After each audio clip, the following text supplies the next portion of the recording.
nací para antropóloga, porque nací cuando mi papá estaba estudiando y tratando de sacar un doctorado en etnología y arqueología con el profesor Paul Rivet en el Museo del Hombre.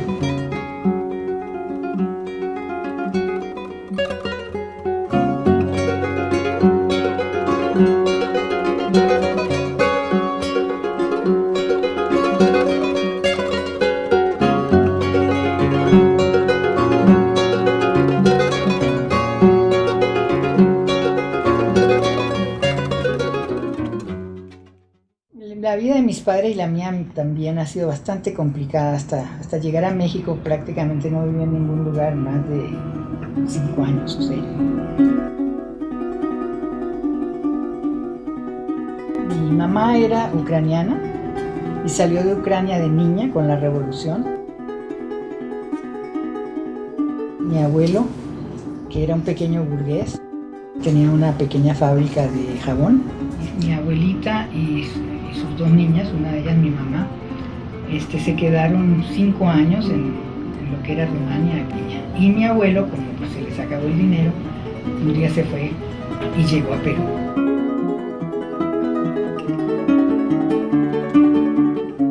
Mi papá, por su lado, venía de una provincia que tradicionalmente había sido una provincia rusa, que era Besarabia. Llegó a América con el pasaporte rumano, pero era de habla rusa, era más intelectual y había estudiado para ser maestro de escuela y qué sé yo, qué sé cuánto. Entró a la Universidad de San Marcos y sacó eventualmente un título de filosofía.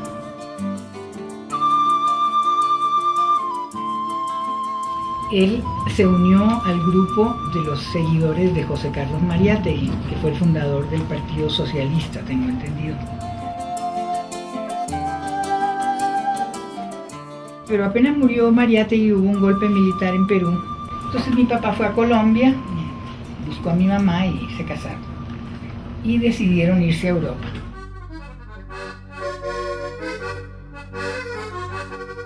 Y primero fueron a Besarabia a que mi papá presentara a su nueva esposa. Y de pasadita, mi mamá estaba embarazada ya conmigo, ¿no? Pero mi papá decidió que no quería que yo naciera en un pueblucho de Besarabia. Y me metió a mi mamá en un tren para llegar a París y que por lo menos yo dijera que había nacido en París.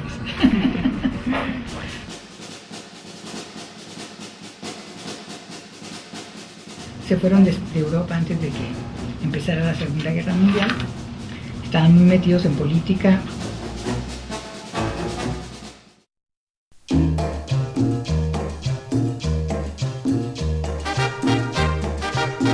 Llegamos a Buenaventura, en el Pacífico, en Colombia, cuando yo tenía 3 años.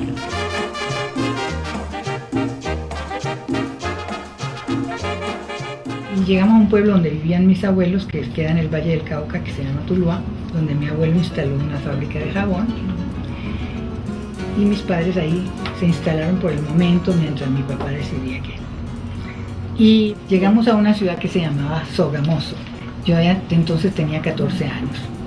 En Sogamoso, el colegio de señoritas llegaba hasta 3er año. De ahí las señoritas se sentaban en sus casas, que ya tendrían 15 años, a esperar marido, ¿no? Mi papá fue a hablar con el director y le dijo, mira, mi hija entra a 4º año y no hay colegio acá y yo no tengo cómo mandarla interna a otras partes. Entonces, ¿qué tal si la aceptas? Y que esté aquí un año, en fin. Y este señor se le hizo hasta un buen experimento, ¿no?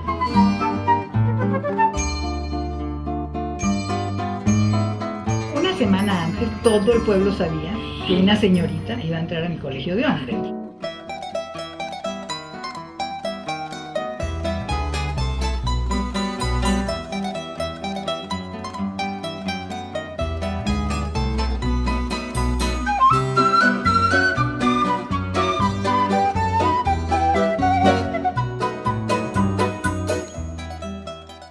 Bachillerato a los 16 años en Colombia y entonces nos fuimos a Israel, a vivir a Israel justo de cuando empezó, después de que terminó la guerra de independencia.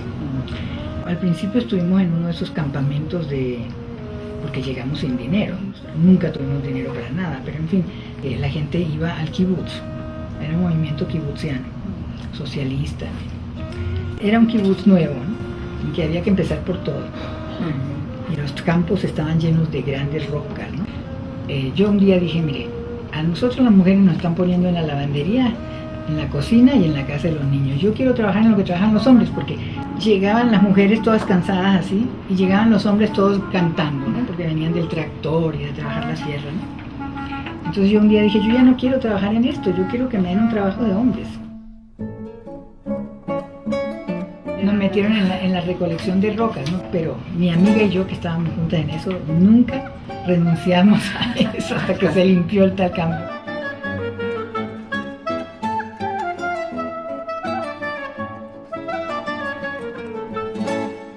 Mis padres, con todo lo progresistas que eran, mi papá sentía que su hija tenía que casarse con un judío. Sucedió que en Israel las mujeres iban al ejército, pero casadas no. Entonces en el kibutz nos llamaron a las 3 solteras que habíamos y dijeron, por favor, elijan a cualquiera, se casan y pues se casan formalmente, pero para que no se vayan del kibutz, después se divorcian.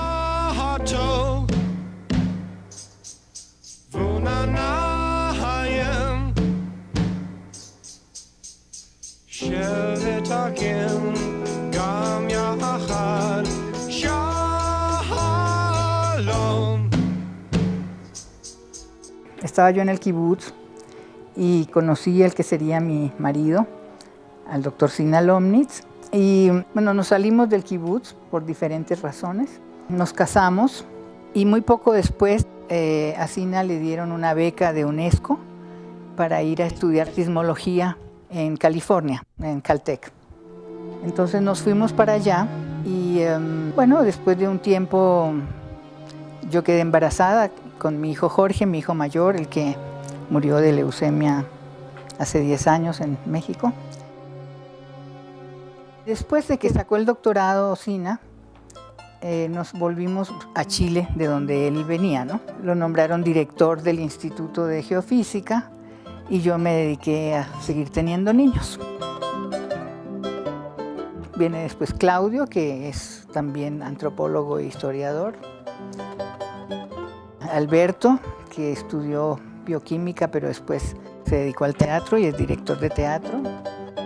Y mi hija Tania, la chiquita, que también se dedicó al arte, a cantante de jazz y cosas de ese tipo. 3 hombres y una mujer, maravillosos hijos, todos.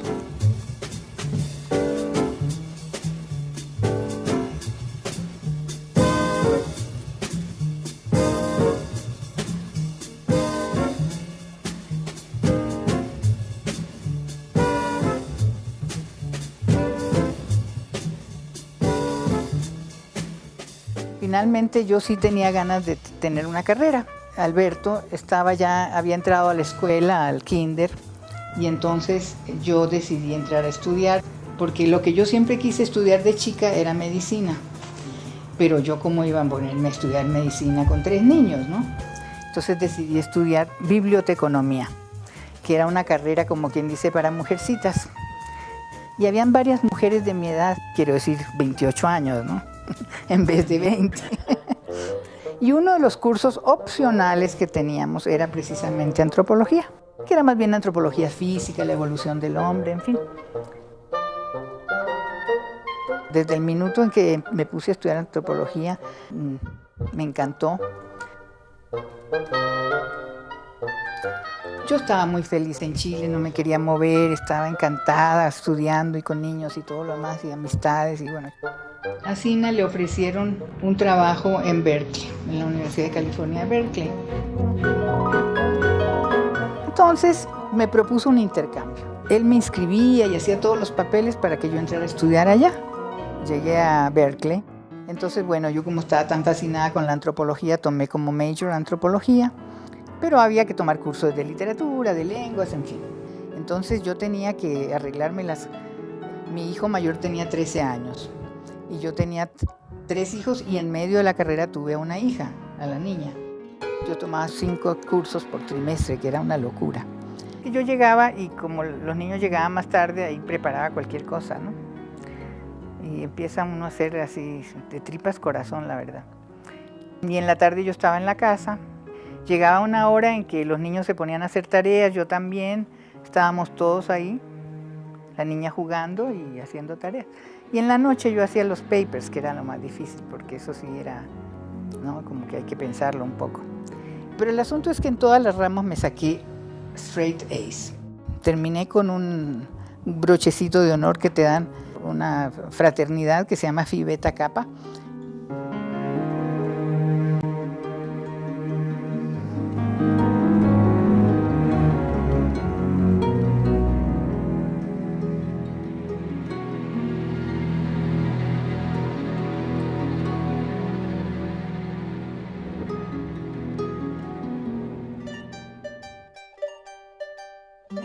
Nos fuimos a Chile por un año.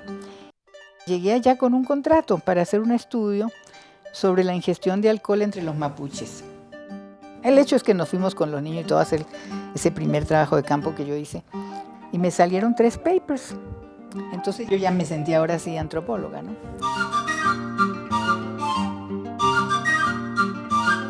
Bueno, y a todas esas estábamos en la decisión, volvemos a Estados Unidos, nos quedamos en Chile, ahora en Chile habían toda clase de problemas, y en esas estaba la invitación a venir a México. Allá en Berkeley conocimos al doctor Emilio Rosenbluth y su señora, que estaban pasando ahí un periodo corto. Me dijo, oye, ¿ustedes se vendrían a México por un tiempo? Yo le dije, bueno, supongo que sí, no sé, ¿no? Y total que entonces nos vinimos a México por un año. Y aquí estamos.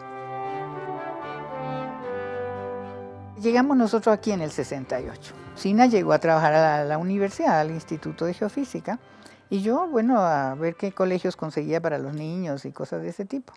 Y entonces después yo ya me empecé a buscar trabajo y al mismo tiempo ver si sacaba un doctorado o algo así.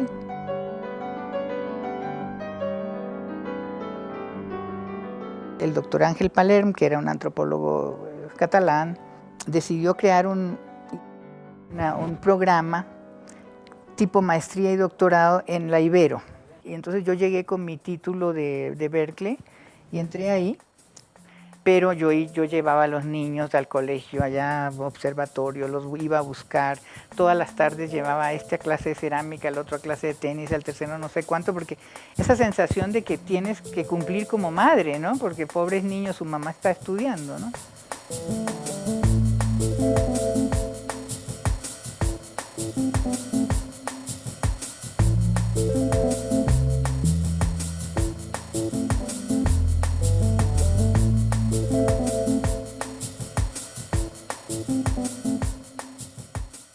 A todas esas yo estaba buscando trabajo. Logré hablar con un doctor que se llamaba Cravioto. Él había hecho un estudio muy importante, que incluso hasta lo habían tratado de nombrar para el premio Nobel, sobre los efectos de la desnutrición del niño rural. Y ahora él quería hacer lo mismo, pero en la ciudad. Había en Las Águilas, en la Barranca del Muerto, una especie de barriada. Todavía queda un poquito de esa barriada. Y pusieron un centro médico. Entonces me dijo, miren, estamos pidiendo un grant grande de la National Science Foundation. Cuando llegue eso, pues yo le puedo pagar un sueldo, pero mientras tanto le ofrezco 1,000 pesos, que entonces era como 1,000 pesos de ahora, ¿no? ¿Pero qué hago? Pues lo que usted quiera, porque esto va a ser multidisciplinario y usted verá qué le parece. Habíamos un equipo, había médicos y entonces no parecía nada raro que alguien llegara y empezara a hacer preguntas tontas como las que